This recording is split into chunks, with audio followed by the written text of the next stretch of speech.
Mickey, we're about just over halfway through the season so far. Pistons have a winning record. I'm feeling kind of gracious, and I'm feeling in a giving mood, man. How about you? Yeah, I am too. 2024 is in the rear view. We're in an exciting new year. We've got a winning record. I mean, right now we're avoiding the play-in altogether, which book it, 6 seed. But either way, we thought we'd celebrate by doling out some yearbook superlatives to the That's squad. right. Boom. We made our own little Pistons award section over here that we're gonna hand out. You want to call these the OOBHys? Why not? Why not? We're handing out the OOBHys through the midseason. And if you're not familiar with superlatives, maybe you didn't go to high school. It's just the award you give out where it's like, best laugh, that sort of thing, best dancer, Yeah. all those. We've created some of our own and some of our own favorites for these Pistons. If you think someone's warranted, I'm willing to hear it.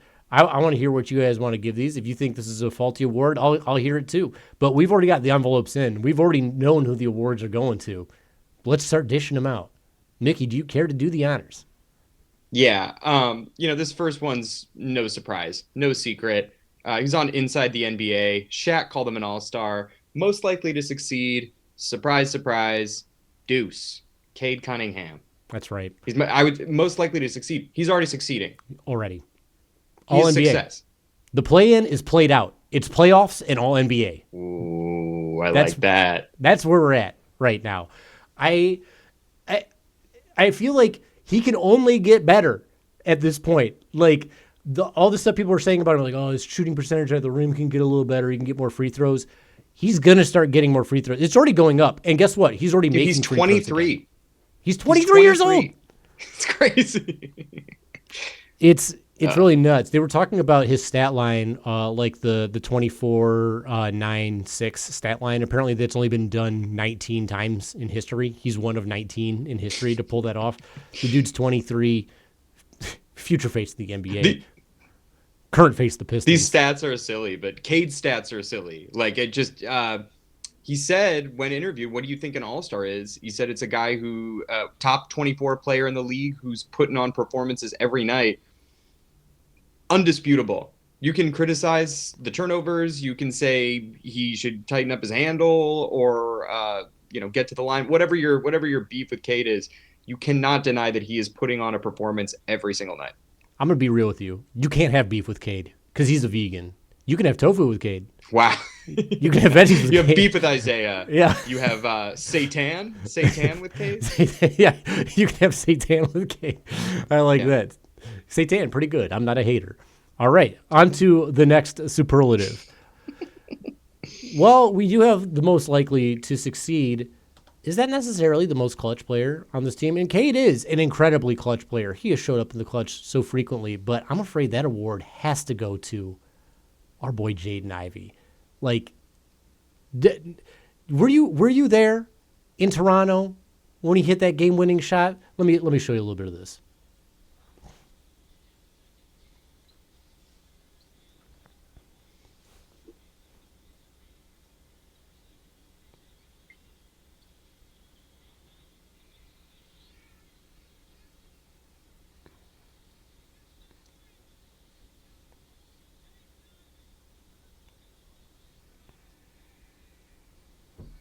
That's that guy. My lord, were you there when Jaden Ivey hit the game winner against Sacramento in Sacramento to keep this road trip going nuts? The first road trip going nuts.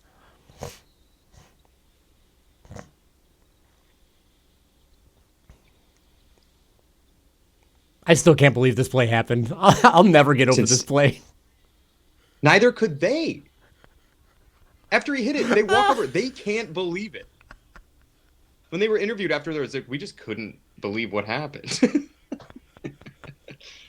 He's magic. He's a magic man.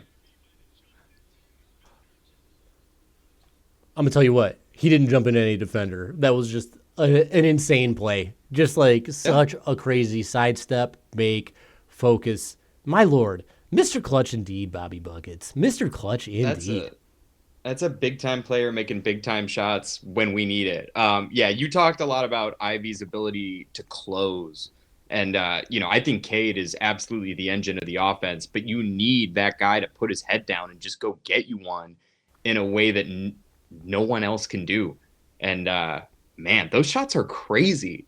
Can you There, imagine? I wonder how many more he would have had if he was able to finish out the season. I But it's all know right. We it. got a long and exciting future with Jaden Ivey. So Heal up, my man. Like aside from just those game winners like that, the amount of buzzer beaters he has at the end of quarters is outrageous. They'll put the ball in his hands because he's so quick. In most of those plays, it's like an ISO, the ball handler, and whoever's guarding him, right? Because you don't want to give up whatever the three is or the open look with the extra right. pass. And Ivy's got that advantage because he's just faster than everybody. He's got just a faster step, and he believes in himself, and he believes in much more. And it often it's often met with success. And now we're starting to see Cade hit a lot of these clutch baskets too. It's nice to have two clutch fellas on the same team. This is my backcourt. I'm here for this backcourt. Me too. Yeah, and by the way, like just talking about like potential CJ stuff, can you imagine CJ coming off the bench like next year? That would be crazy. It's what we'd be Sixth man of looking the at. year. Yeah. All right, what we got award? next? Yeah. Yeah. So we've got a lot of great players on the Pistons this year. We got a lot of really good squad, great chemistry. But one player has been on the Pistons more than once. So this award is most times played on the Pistons, and that's Uncle T, baby. That's going to be Tobias Harris, who has been holding it down. He's once, twice, most times a Piston. I love you. I know that I'm going to be very honest about it, and I've said this multiple times on this podcast. I did not want Tobias Harris to sign with the Pistons this year. I was watching him on Philly, and I had Philly friends who were like, "Oh my God, he's making me pull out my hair and all that stuff." And like I knew he was a defensive liability. Turns out he's not that much of a defensive liability. It's like a little bit, but I just don't think it's as bad as I thought it was going to be because he's still got active hands. He still knows where he's supposed to be, and he's getting rebounds like a maniac.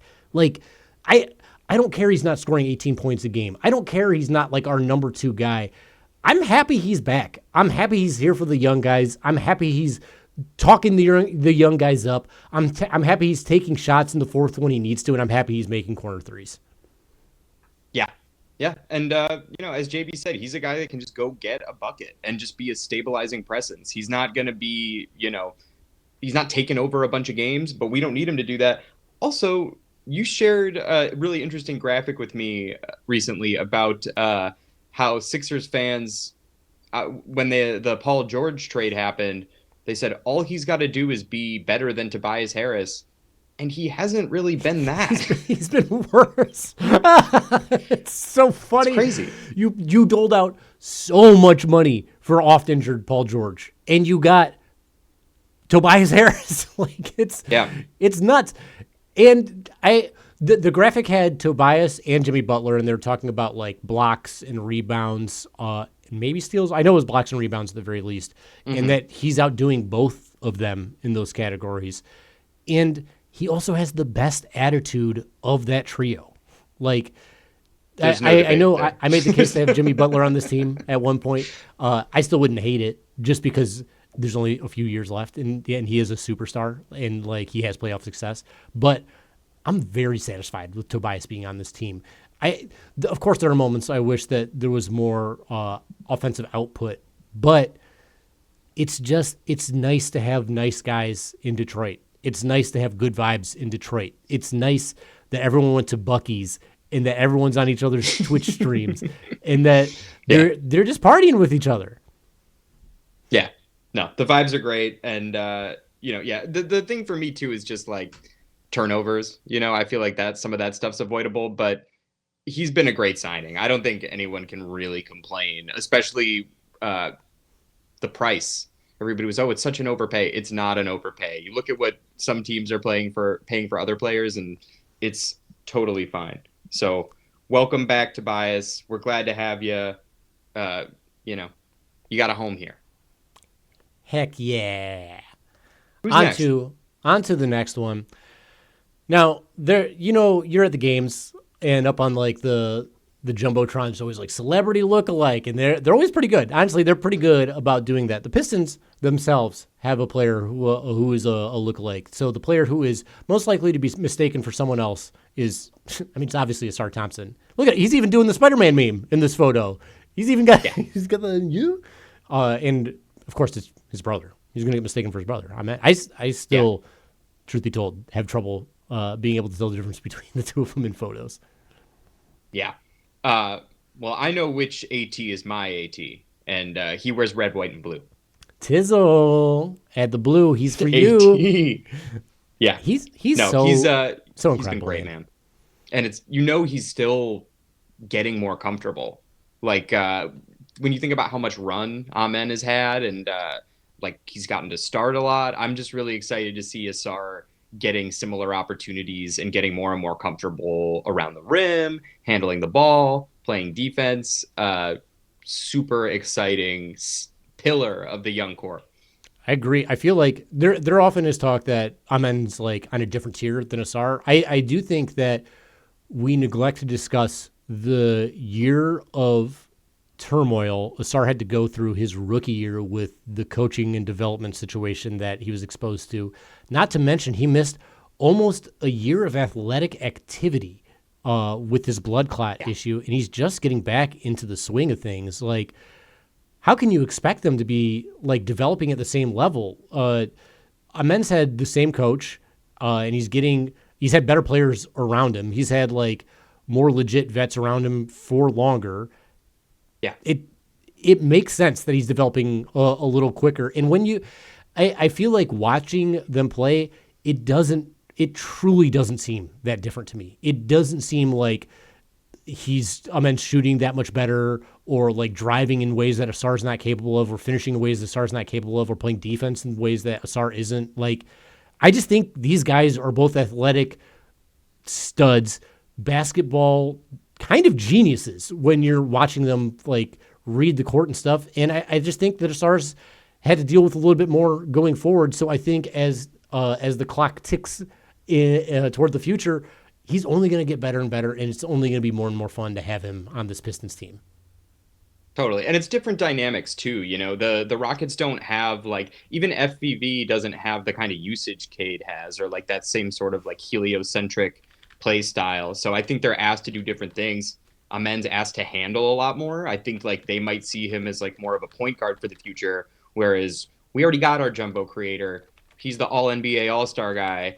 I think Asar is going to be, everyone said, more of like a Iguodala, you know, so it's not going to look the same, but who's to say who will ultimately be more effective? Me. It's Asar. I'll say it.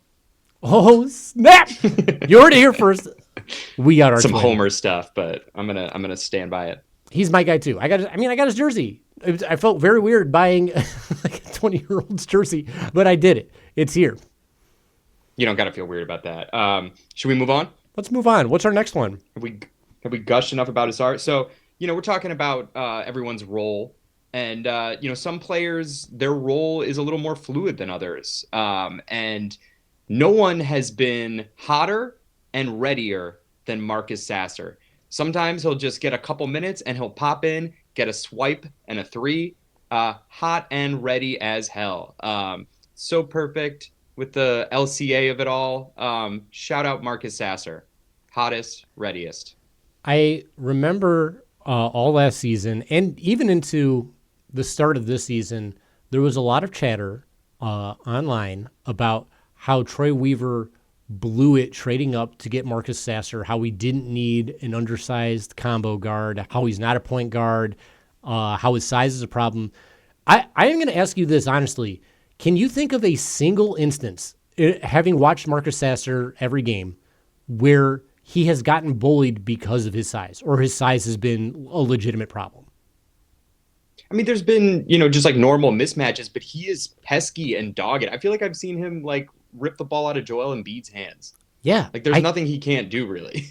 And like it seems like every game, as soon as he comes in, he's aggressive on the inbound and he almost forces a steal, or he does force a steal. He's great. I'm very happy he's on the team. And as we mentioned before, his shooting stats are wild. Like to be that consistent while playing that inconsistently in the games, what a skill set. What a great trait to have. I'm so happy he's able to come off the bench and do what he does like that, because being a bench player and coming into those minutes, it's a difficult thing to do. Some people need to get warmed up. Some people don't like being regimented to the bench, don't like coming off like that. He's excelling. He's been great. He's been such a boon. He destroys the Bucks whenever he plays the Bucks. He's the big buck hunter, Marcus Splasher, the Sasmanian Devil. Apparently he raps as well, like man of many nicknames. I got much love for Sass. I'm super happy he's there.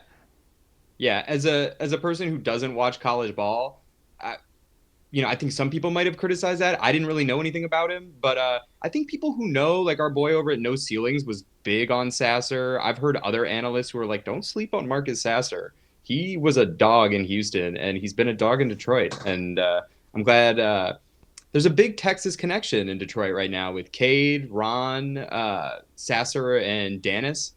I love that they've all got that kind of vibe, but they're going to stay in the D because that's where they belong now.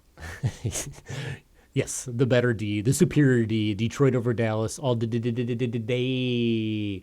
Dallas just had snow, or Texas just had snow. Stay out here. Crazy. It's normal, where we know how to handle it.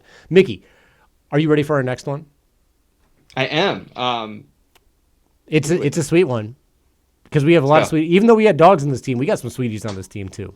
We have some. We have some real buttes. We have some real romantic types, and the player who to me is the most romantic, it's Malik Beasley.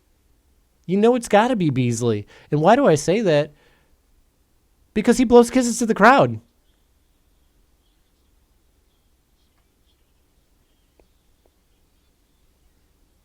Bye. Smooches. Bye-bye. Kisses. Smooches for the crowd. Kisses. That's sweet.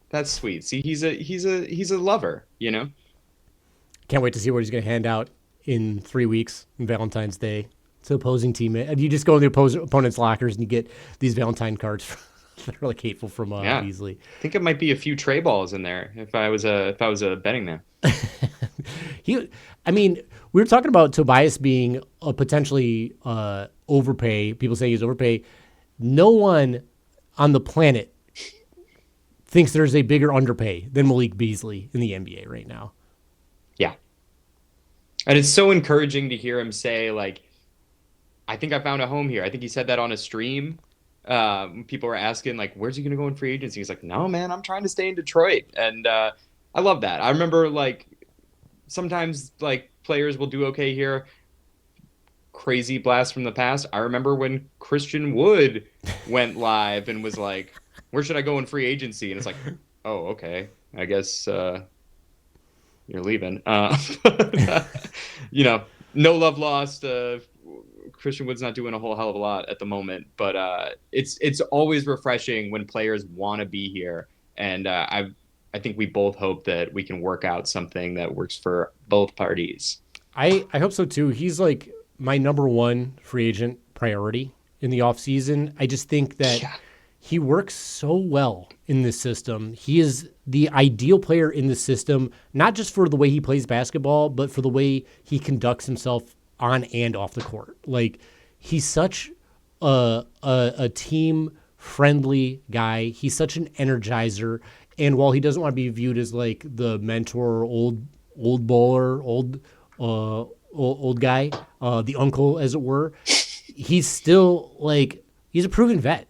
He's almost like a record breaker. He's going to be a Piston record breaker for most threes in the season. He already is, I think, or at least close to it.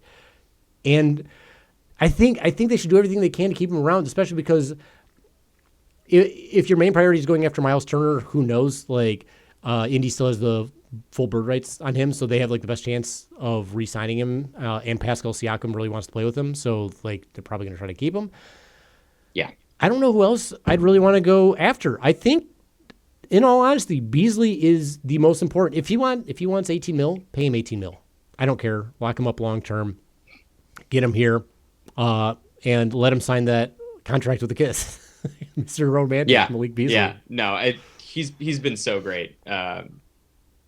That 3 he hit in Trae Young's face, whoo, just fearless. He takes some balls, and the guys love him. Yeah, no, he's the best, and he's sweet. He's blowing kisses. This next award goes out to a player who's not so sweet, especially if you're on the opposing team. This award is for best trash talk, and surprise, surprise, that's going to go to Beef Stew, who's out here dogging Miles Turner for playing with Legos. This is some next level psychological warfare. This reminds me of Michael Jordan in The Last Dance, like terrorizing his teammates for loving their cats. It's like, go play with your cat. Go take care of your cat. Go play Legos. Look at this. Go play with Legos. I believe he calls him a fruity ass blank as well in there.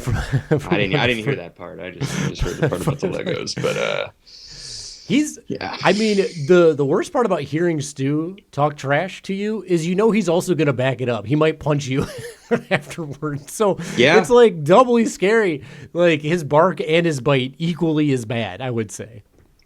You know what though? Shout out to Stu for being like a tone setter. A defensive rock, and also for ever since that Bucks game, I want to say he has not gotten ejected.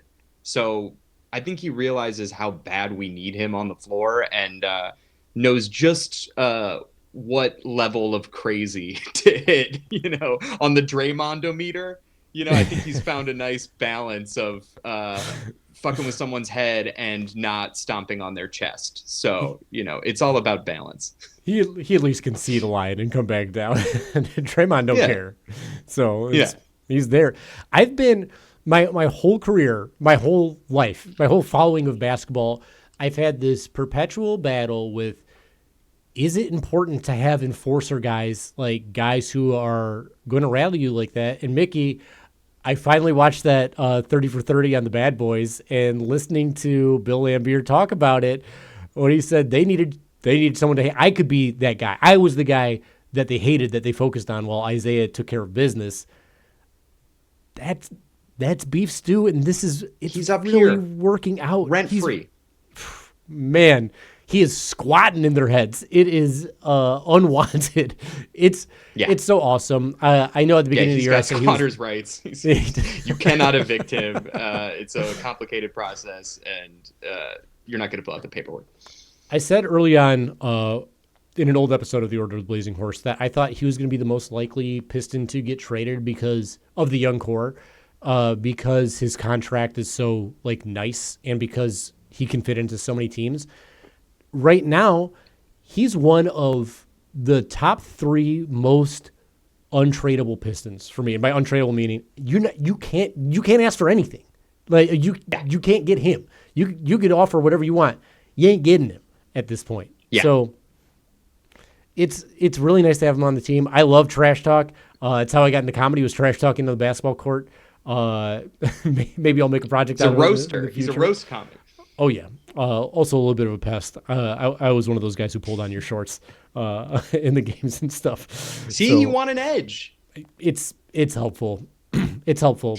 We've talked a lot about confidence. Stu is brimming with confidence, especially on the defensive end. That's his bucket. And the chemistry with Cade, it's through the roof. These guys are absolute leaders. Absolutely. Happy to have him on there. Thank you for the trash talk, Stu. That's your award. We brought this guy up already, and there are so many that this could possibly be for the best celebration. It could be Cade's. He's flex after he dunks, Could be during his yell. I love the thing he does where he yells at the ref for not giving him the call. It's just a regular... And he's right every time. It's very warranted. It happened again. He is making his free throws, by the way. He's made 23 of his last 24 free throws, so I'm happy that's Great. That's on the turn up. And he's getting to the line a lot, especially on poor shooting nights. It's coming up. It's all changing. Yep. It's all moving in the right direction. Respect is coming. The whistle's coming. And now that he's like an NBA commodity, they got to give him that whistle a little bit more because the fans want to see it. The other celebration could very easily be Malik Beasley with the shimmy, with the shake. Like it's a classic. You love to see it. You love to see him blow the kisses too. He's a celebrator. But you know the best celebration on the team. It goes to the only natural-born Italian player in the NBA. That's Simone Fontecchio, baby. The Italian gangster. So good. The Ciao, gesticulation. Ciao, bella. So fun seeing them off the bench. Everyone hit it. I love Tech. I love the celebration, and it's nice to see him just like really letting it fly on those catch and shoots. You know, I think that's really where he's at his best. I mean, that said, he was really aggressive the other night, scoring in a few different kinds of ways and getting to the line. But yeah, he is just a bucket from deep. Just a great guy to have coming off the bench. Mm-hmm. I'm happy. I'm happy he's on the team. I was so thrilled when the Pistons traded for him last year. He was one of the guys. I remember when we were playing Utah earlier in the game where Duran rode Kessler like he was at the rodeo. I was like, this Fontecchio guy is the exact prototype of player that needs to be with Cade. Just like a rangy wing who can shoot the three. And I think he buried I don't know how many against us in that game. And lo and behold, maybe the finest Weaver acquisition in the world of trades. And so thank you very much for bringing him onto the team. Happy to have him here. I love that this celebration, too, is so easily put into emojis. Like you could put it in the chat. Just throw it all up. Yeah. Bobby Buckets did it in our chat. That's great. Universal usage. Yeah. So the next award goes to the player who's changed the most over the course of the season. And I'm happy to report that it's a change for the better. It's going to go to Ron Holland. He came into the league a very raw prospect, and he is still that. But, oh, my God, he has improved so much. I don't have the exact stats in front of me. The three-point shooting has gotten so much better. I don't cringe when he hoists. And the finishing, not been the best over the last couple games, but in general, I feel like it's really common for him to grab a steal, go coast to coast before anyone has time to set. The defense is in disarray, and he just scoops and scores, to quote Blaha. But just such a dog out there. And even he's scrappy, but he's not taking himself out of games as much. I don't know. I have a lot of patience for him, and it's good to see the Pistons have a rookie who's not just getting overly taxed and overwhelmed with just too much responsibility. So, if he has a great game, fantastic. If he fouls out, we got guys who can come in and take care of business. So shout out Ron. Just stars going to keep rising. What do you think of Rojo, RH2, Ron Burgundy? Ron G-O-O-D, good Holland. Yeah, double O. Double O, licensed to thrill. First of all, what did you say? What the boss is the scoop and score? Yeah. Do you think that's a Comey classic? Maybe. Some of his finest work, if it is. We got to check on. His influence is everywhere. Mm-hmm. I don't know if he did Long Gun or if they like collabed on that, but yeah. What I've loved about Ron is another player who I was not like super high on the Pistons getting, but I was like, okay, we'll see. And we saw pretty quickly. It wasn't like when we drafted Asar, the first time I saw Asar play on a Pistons team, the Summer League team, changed my whole perspective. I was like, oh my Lord. Watching Ron through Summer League, I was like, okay, this is what I thought. It's going to be kind of rough, like not great vision, struggling with a shot, struggling with decision-making. And early on, he was getting some great drives, but getting stopped by defenders. And it seemed like in a matter of maybe 2 weeks, he found out how to wriggle through defenders and get to the rim. And then he started finishing, and he's getting fouled at the very least. He's getting fouled, and he's a good free throw shooter. Watching him put up these threes at a pretty good clip, he's shooting better than Dalton Connect is right now, and that's pretty sick. That's a guy everybody wanted the Pistons to draft, myself included. And he's got dog in him. How many times we got to say this guy's got dog? The Pistons are all dogs. It's so sweet seeing this pack just come together and be feisty like this and fight. And even when he's not scoring a ton, Ron is still making things happen. He makes a energy-changing play happen probably every game that he's in. It's amazing. Fearless, like you said, got that dog in him, and amazing two-way potential. To your point about plays that don't really show up on the stat sheet but just make a difference, when Stu got that block against Jalen Johnson, he chased down the ball, saved it from going out of bounds, kept it in play, kept the play alive. Just absolutely doing all the little things you want to see, and still so young and raw. All right, we'll stop gushing about Ron because I could go all day. I don't want to stop gushing. He doesn't have great assist numbers, but he is selfless. Like in the way that he throws his body around, the way that, like you said, he'll do the dirty work for you that needs to get done. He'll be an extra pass guy, or he's not like a ball stopper. It doesn't come to him, and he's not like looking what to do. We were having a little conversation in the chat about Julius Randle and like comparing him to Tobias Harris, who would have wanted which of those two players. And I think we're all on the side of we're happy Tobias is here. Randle has a little bit of this like ball stopper, and I'm going to do what I think I should do in it. Ron is a team player. The Pistons have a lot of team players, so many team players, and they all, it's so weird using the heliocentric term for a player on a team, but it all does center around Cade.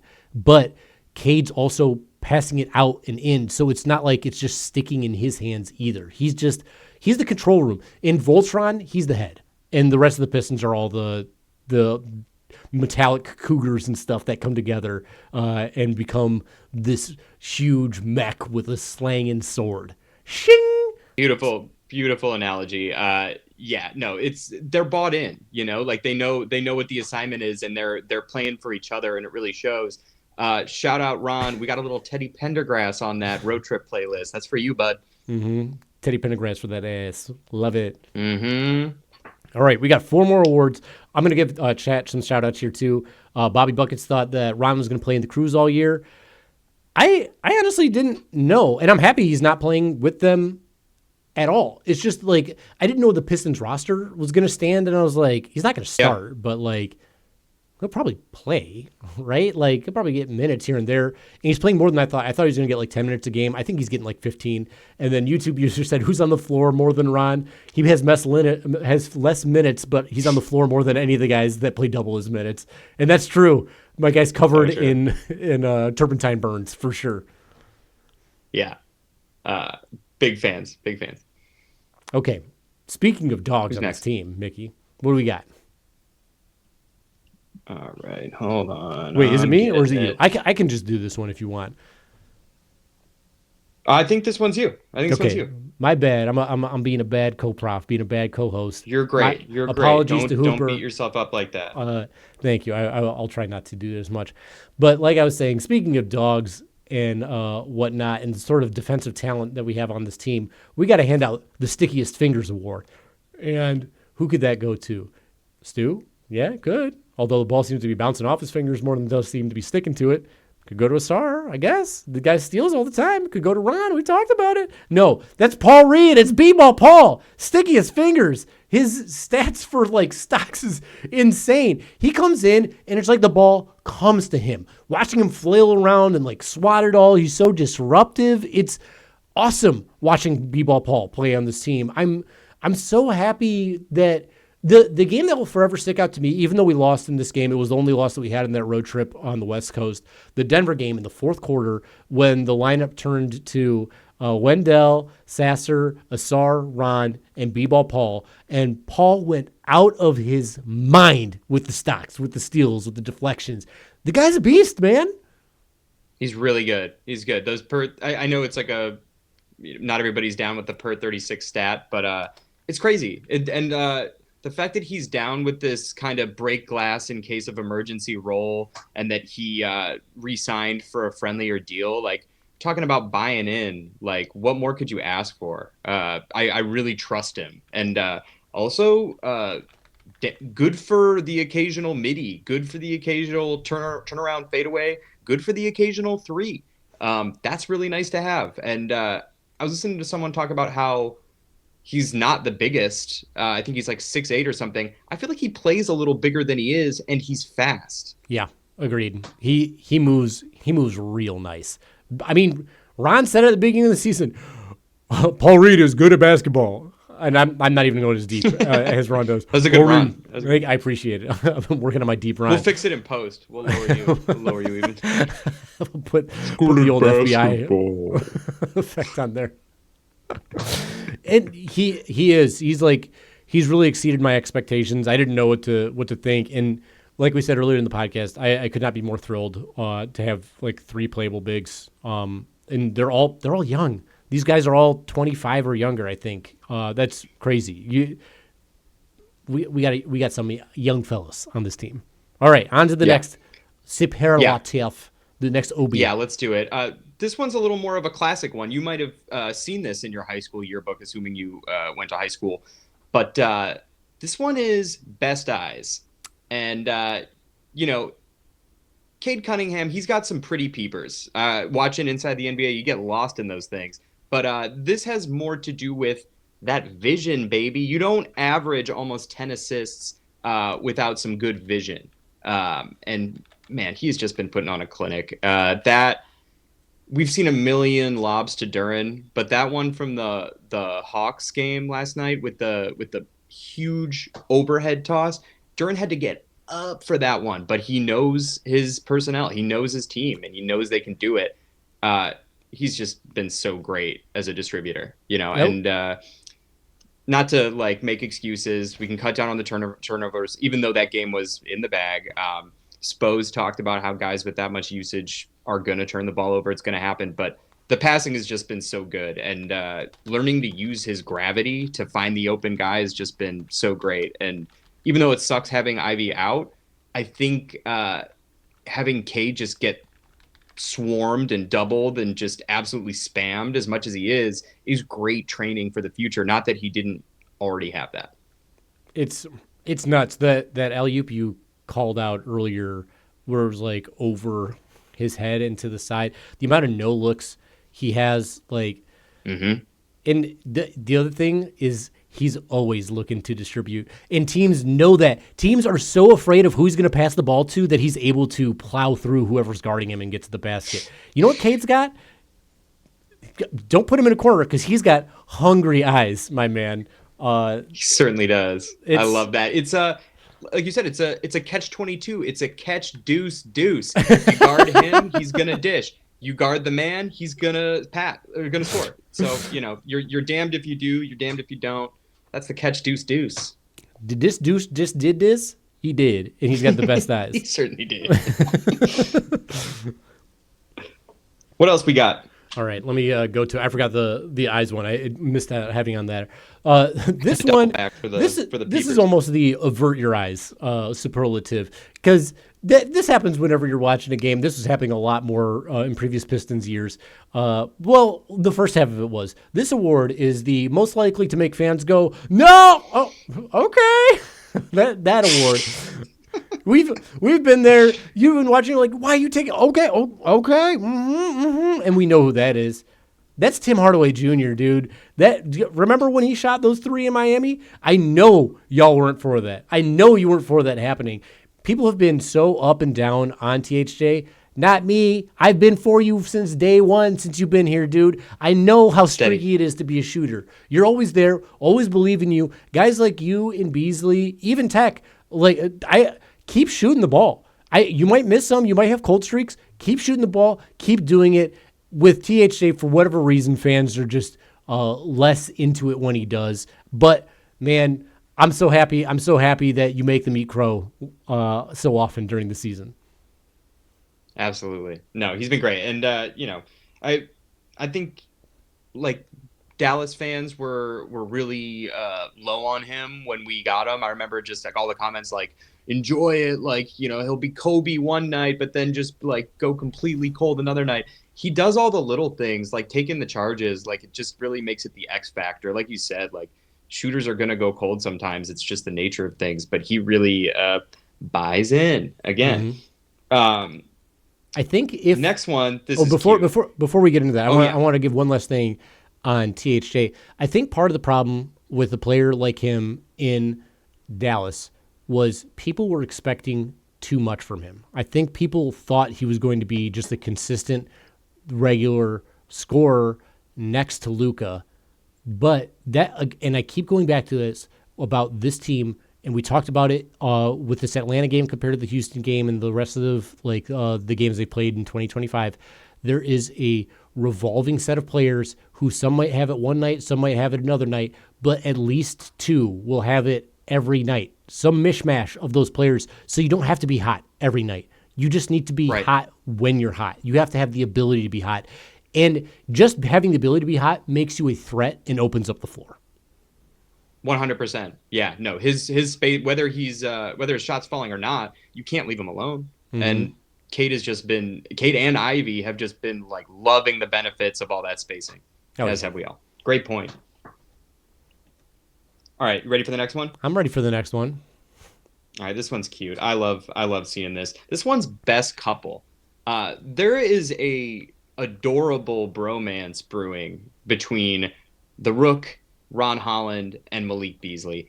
The players that stream together, team together. I was gonna say cream together, but I'm not. Gonna That's way grosser. That's way grosser. I'm gonna walk that back. I meant like cream other teams, but it's not worth it.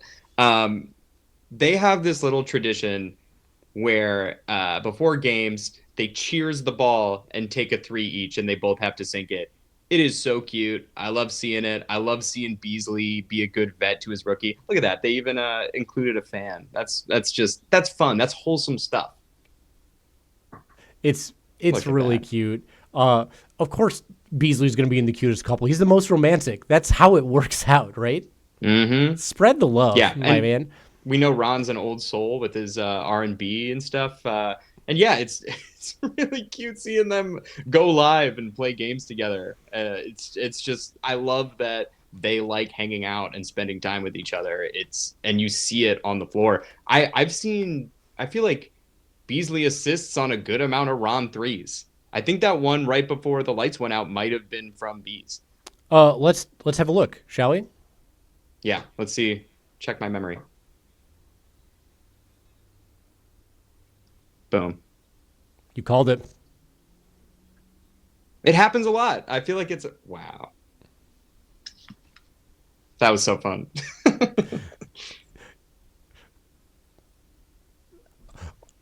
Every broadcaster was so fucking thrilled when they got the opportunity to say "shut the lights out." It's the thing they've all dreamed of their entire lives. Yeah. Part of what's so great about this like bromance too is like we've talked about Ron being a developing shooter. Beasley's faith in him and his like, I don't want to say mentorship, but like how about big brotherdom? Beasley's big brotherdom to Ron and his belief in him. I think it's giving Ron even more confidence. Not that he needs any more. God, could anybody have more confidence than Ron Holland II? Right, not an but issue. Like that's now he's shooting well and he believes in his shot and like things are going nice. Fred Vinson, you get a ton of credit, but Beasley, I'm giving you some credit as well in this whole game. It's so nice that these two are really developing something beautiful, and we know Ron's going to be here for a long time. So hopefully this little friendship can help convince Bees to choose Detroit out of the many options I'm sure will be offered to him in this offseason. Yeah, his phone's going to be ringing. But yeah, no, to your point, I think getting a dime from the best shooter on the team has got to instill confidence that he already had. So I think that's a great point. All right, Mickey, we're down to our final OOBhy, our final superlative. Would you care to do the honors? Sure. So this one goes to a player. Every time I'm listening to another broadcaster talk about the Pistons, They love to talk about what a specimen he is and how he's got muscles on his muscles. I feel like I've heard some broadcasters say that he is like a giant muscle. So this award goes to the player most likely to flex out of his sleeves, and that's going to be JD, big dog, Jalen Duren. My man, so big. When I was a kid, I used to draw superheroes. I mean, I think a lot of kids did that. I used to draw them all the time, and I always wanted them to be super strong. So I would draw biceps on their biceps on their biceps. I just thought that meant more muscles. It was like more bicep, more bicep, more bicep. More better, yeah. Duren, beyond all science, has that. He is bulging. He is beefy. He is huge. And when he screams, when he flexes, oh my gosh, it is a scary sight. Mm-hmm. Hanging from the rim. Yeah, no, it's a lot of fun. And especially when he's got that quick twitch athleticism, it's great to see him. What is he, like 6'8" or 6'9"? I feel like he's also one of those players who... He's 6'10". Yeah. But he plays bigger than... Like, he can handle 7-footers sometimes. Yeah, depending on where they're at. But he's getting better at that. I will say... People have been noticing his defense is getting better. He had a rough game against Miles Turner, as was pointed out. We talked about it against the stretches, but he's been playing better regularly. And over the last 4 games, he's had a double-double in every one of those. Earlier this year, he couldn't get back-to-back doubles to save a cigarette off the side of the street. Here... Is that a term? I don't know. It sounded like it made sense. I like that. You were off the cuff with that, and I'm here for it. I'm reading some Charles Dickens with some Artful Dodger, and I'm just like thinking about the dregs of the street. Thank you. Real vagabond stuff. Call me the Artful Drafter. This is what the people want. I know. Can you tell we have a literature background? But he's getting double-doubles. Big ones on top of that. He's been getting these awesome offensive rebounds. He's had 2 blocks in 3 of his last 4 games. He's like stepping the stocks up. It really does seem like he's figuring that out a little bit. Maybe not like super consistently, like it's gonna be every play, but he's gonna get them almost every game. And another guy, when we're talking about the free throw line, his free throws have been better as of late too. He started out the season rough, which was unfortunate because he was a great free throw shooter, but now he's starting to get his stroke back. And I feel like a team tried to attack him earlier this year to like hack a Duren, and it backfired on them pretty hardcore. It's not going to work. Ain't going to happen. This is not Andre Drummond. You can't play that shit. Mm-hmm. So yeah, little known fact, he actually puts those like sleeve warmers on before pregame, but he just flexes and they're off before he even gets out of the tunnel. The bill on those sleeves is through the roof. Can't no spandex hold me down. Well, Mickey, that's it for all of our superlatives, all of the OOBHys. I feel pretty good about it. I hope those players are pretty happy with what they got. If I had an actual award, I'd give it to them. Then they could take it home, hang it up on their wall if they wanted to. But that's either here or there. They probably sell trophies at Buc-ee's. So who knows? Maybe they picked up some swag of their own.